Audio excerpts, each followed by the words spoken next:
भारतीय जनता पार्टीनं शेतीसाठी काय केलं? शेतकऱ्यांसाठीच हा निर्णय झाला. आम्ही शेतकऱ्यांच्या बरोबर आहोत. त्याच्यामध्ये वाढ करण्याचं काम केंद्रातल्या मोदी सरकारने केलं. इथेनॉलचं धोरण ठरवलं गेलं. काही कारखाने विकले असते तरी इन्कम टॅक्स भरता आला नसता. कुणी काही प्रश्न विचारला त्याचं विचारणं काम आहे, उत्तर आमच्याकडे तयार. तुम्ही भारतीय जनता पार्टीचे उमेदवार आहे आणि राज्यभरात एक प्रश्न साहजिक विचारला जातोय सातत्यानं आणि तो इथेही लोकांच्या चर्चेमध्ये येतो की भारतीय जनता पार्टीनं शेतीसाठी काय केलंय. तुम्हाला काय वाटतं? मी 2 स्तरावर उत्तर देईल. माझ्या मतदारसंघातील शेतीसाठी काय केले पहिल्यांदा सांगेल.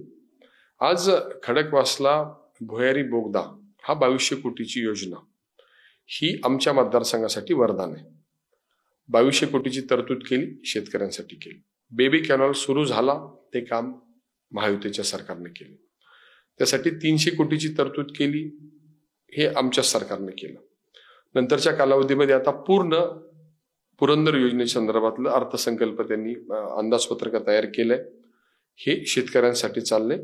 भारतीय जनता पार्टी आणि युतीच्या सरकारने केलं. त्याचबरोबर जानाई शिरसाईसारखी योजनेचं पूर्ण मान्यतेच्या टप्प्यावर आणून ठेवण्याचं काम जी बंद निधीतून होणार आहे, ही 450 कोटीची योजना आहे, हे भारतीय जनता पार्टी आणि महायुतीने केलं. हे माझ्या मतदारसंघासाठी करत असताना राज्य आणि केंद्र स्तरावर सुद्धा शेतकऱ्यांसाठी काही निर्णय केले. विशेषतः साखरेचं जे धोरण आलं ते पूर्ण क्रांती करून दाखवणारं होतं. ऊसाचा दर ठरला, त्याच्यामध्ये वाढ करण्याचं काम केंद्रातल्या मोदी सरकारने केलं. त्यानंतर एक महत्वाची समस्या होती की हा दर देण्यासाठी साखरेचा दरच निश्चित झाला नव्हता. जगातला एकमेव व्यवसाय होता ज्याचा कच्च्या मालाचा दर ठरला होता, पण पक्का मालाचा दर काय असणार हे माहीत नव्हतं. त्याच्यामुळे सगळे कारखाने कर्जबाजारी झाले. मोदी सरकारनं त्याच्यामध्ये निर्णय घेतला. त्याच्यामध्ये मी अमित शाह साहेब आणि गडकरी साहेबांना विशेष आभार मानेल. महाराष्ट्रातून आम्ही प्रतिनिधी म्हणून 10-12 विधानसभा आणि लोकसभेचे सदस्य सातत्यानं पाठपुरावा करायचो. त्या माध्यमातून जे निर्णय झाले त्यातला पहिला निर्णय झाला साखरेला किमान दर ठरला. त्या माध्यमातून ऊसाचा दर देण्यासंदर्भात कारखान्यांना मदत झाली. दुसरा एक क्रांतिकारी निर्णय झाला की इथेनॉलचं धोरण ठरवलं गेलं. इथेनॉलचा दर 63 रुपये दिला. त्यामुळे साखरेचं जे काही अतिरिक्त उत्पादन होतं ते कमी झालं. त्यामुळे साखरेला दर आला, इथेनॉलला शासनानं चांगला दर दिला. त्यामुळे आपल्या शेतकऱ्यांना अतिशय चांगल्या प्रकारचा ऊस दर आज मिळतोय. त्याला हे धोरण कारणीभूत आहे. हे शेतकऱ्यांसाठी केलेलं आहे. इन्कम टॅक्सच्या जवळपास 30-40 वर्ष केसेस चालल्या होत्या. सुप्रीम कोर्टामध्ये आम्ही सगळे ह्या केसेस हरलो होतो. काही कारखाने विकले असते तरी इन्कम टॅक्स भरता आला नसता, अशी परिस्थिती होती. केंद्र सरकारला सुद्धा हा कर आम्ही सर्वोच्च न्यायालयात हरल्यामुळे माफ करता येत नव्हता. शेवटी केंद्र सरकारनं जवळपास 25,000 कोटी रुपयाची तरतूद आपल्या अर्थसंकल्पामध्ये शेतकऱ्यांच्या वतीनं केली आणि शेतकऱ्यांच्या वतीनं हे सगळा इन्कम टॅक्स भरून टाकला. शेतकऱ्यांसाठीच हा निर्णय झाला.